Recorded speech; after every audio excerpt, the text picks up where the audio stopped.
O yan na.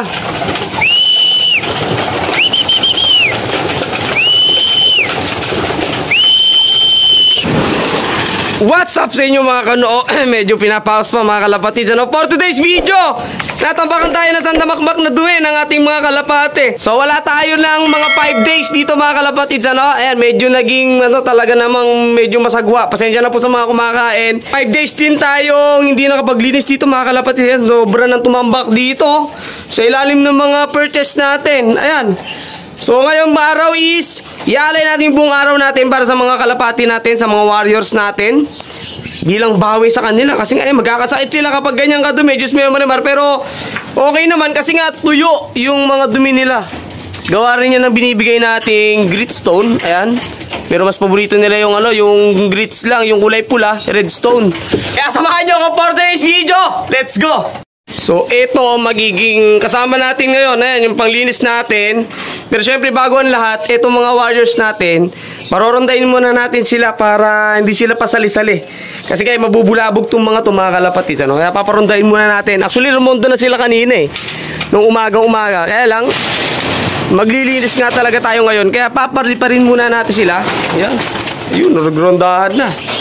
So pansin nyo, konti sila Kasi yung iba, nandito na mga kalapatids. Nilagay ko na rito sa viewing section natin. Ayan, nandito na yung mga Karpa warriors natin. So ito yung natin warriors, 14 na piraso. Tapos may yakit pa tayo mamayang 3. Ito maglilinis muna ako ba naronda yung mga kalapati natin. Kasi wala naman tayong kasama maglilinis. May pasok si Ikong. Saka mamaya may update ako sa loop ni Ikong mga kalapatids, na siyang magbabago dito sa daily routine namin mga kalapatids. Kaya ito muna gagawin natin. Maglilinis tayo. Let's go! Tara! Ayan na mga kalapatids. So after 45 minutes, nalinis na natin tong loft natin. Ayan, nagtanggal lang tayo ng dumi. Ayan So dumi lang tinanggal natin. Tapos yung mga alikabok. So kaganda dito sa loft natin, nung natanggal natin yung side dito, yung nakaharang dito mga kalapatid, is lagi na naarawan. Dito sa part halos kalahati nung ating flooring. Kaya lang medyo pasira na yung mga flooring natin. Ayan, sobrang tagal na rin mga kalapatids. Ayan pero goods pa naman. Saka na tayo magpapalit ng flooring natin kapag nilipat na natin dun sa may natin, sa rooftop. Itong loft natin na to mga kalapatid, saka na natin naayusin, saka na natin lalagyan ng divider ulit. So doon na natin i-renovate itong loft natin mga kalapatids. Pero for the meantime, ito muna, okay pa naman, hindi pa naman butas. So na sisip-sip pa naman nung plyboard yung mga tubig or mga basa na dumi ng mga kalapati natin. Kaya all goods pa mga kalapatids. So yun na, magpapakain na tayo sa mga warriors natin. Ayan, gutom na sila. Diyos mayo mariwar. Kunti lang papakain natin sa kanila mga kalapatids, para sa ganun mamaya madali tayo magpapasok ng mga young bird natin. Ito, nagkagulo na sila mga kalapatids. Ayan, nagaganyan sila kapag pag talagang gutom na. Masiba sa pagkain itong mga kalapati natin mga kalapatids. Saka syempre ayaw rin nilang maubusan. O yan na.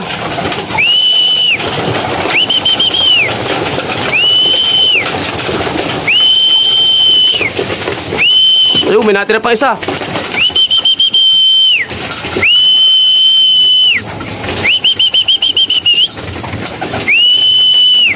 Yun, nagkarambola na mga kalapatids. Ganyan kasiba yung mga warriors natin ngayon.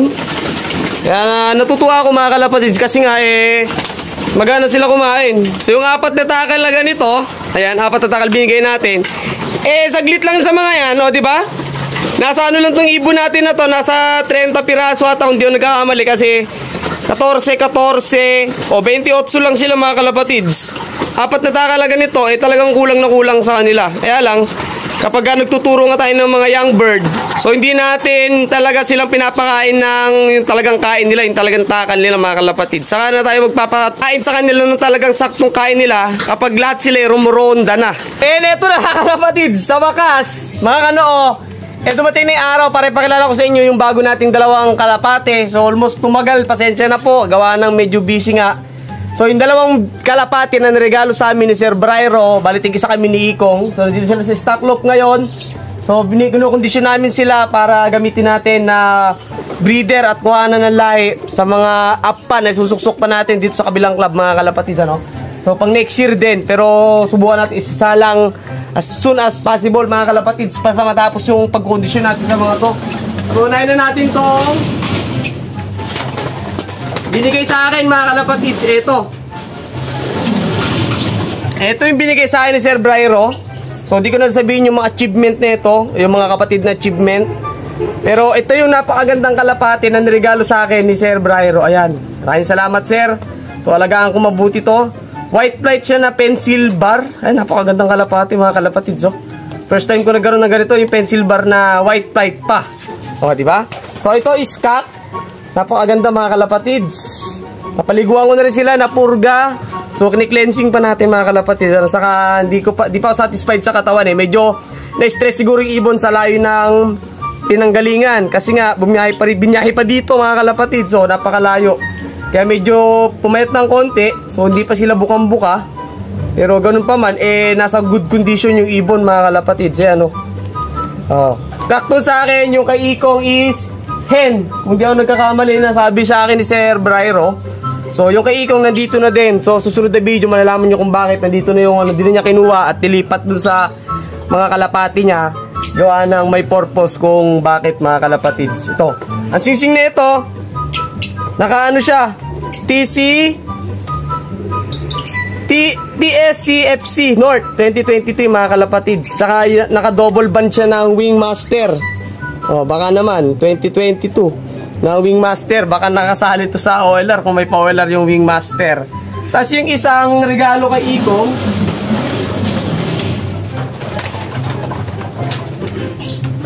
kulay, ano naman, kulay pula, parehas of color sila mga kalapatids. So ito medyo ano rin, medyo pumayat din, na-stress din sa biyahe. So, saka syempre, pag bagong kalapate, maninibago ulit yun sa ano sa environment niya. Di ba parang tayo rin naman, mga papa tayo ng mga kasama uli natin. So, maninibago mga kalapas, kaya siguro medyo pumayat. Ito, yung young bird. So, red check siya mga kalapatid. Sa kakagandaan nito, para siyang ano, ayan, may mga dulo yung ano, yung dulo ng mga pakpak niya, may mga brown. Ang ganda, kabilaan. Yan, may mga brown sa dulo ng pakpak mga kalapatids. So, maganda rin yung achievement ng lahi nito. So, ito, young bird pa, medyo magmo-molting pa lang siya dito na part. Tapos, ang singsing naman nito is club ring ng Winter, TUPF.